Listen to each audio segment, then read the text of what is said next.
জয় গুরু। সত্যানুসরণ থেকে পাঠ করছি। পঞ্চমত ঠাকুর কি বলেছেন? বীর হও, কিন্তু হিংস্রক হয়ে বাঘ ভালুক সেজে বসো না।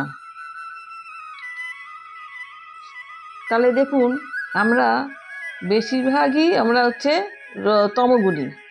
এই তমগুণী থেকেই আমাদের আস্তে আস্তে আমাদের ভালো কাজ করে বা মানুষের নিঃস্বার্থভাবে কাজকর্ম করে আস্তে আস্তে আমাদের রজগুণী হয়ে উঠতে হয়।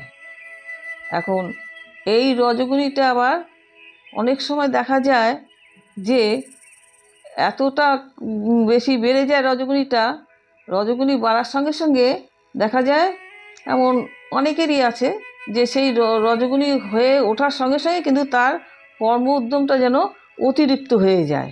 হ্যাঁ, যেই কর্ম উদ্যমটা অতিরিক্ত হয়ে গেলেই কিন্তু তার মনটা আবার চঞ্চল হয়ে যায়। হ্যাঁ, সেটা তো আবার ভালো না। ও মন চঞ্চল হয়ে কিন্তু তখন কিন্তু সে হিংস্রক হয়ে যায়। তাহলে আমাকে রজগুণটাকে কন্ট্রোল করতে হবে।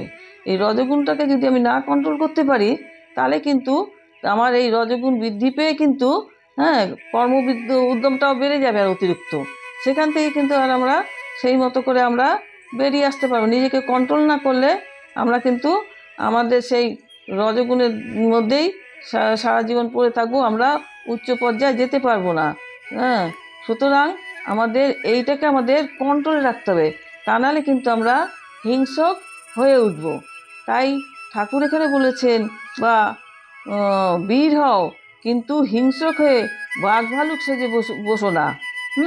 কেননা যদি এই রজগুণটাকে যদি কন্ট্রোল না করতে পারি তাহলে কিন্তু আমাদের তখন তো সেই মুহূর্তে যদি কর্ম উদ্যমটা যদি আমাদের ওরকম বেড়ে যায়, তখন চঞ্চল যখন হয়ে উঠি তাহলে কিন্তু আমাদের কী হবে, আমাদের হিতাহিত জ্ঞান থাকবে না। তো হিতাহিত জ্ঞান না থাকলেই কিন্তু আমাদের আবার সেই আমরা কি করব, এই রজগুণেই পড়ে থাকবো আর উচিত পর্যায়ে উঠতে পারবো না। তাহলে আমরা সত্যগুণের অধিকারী হতে পারবো না। আমরা কিন্তু তাহলে এইভাবেই রজগুণেই থেমে থাকবো।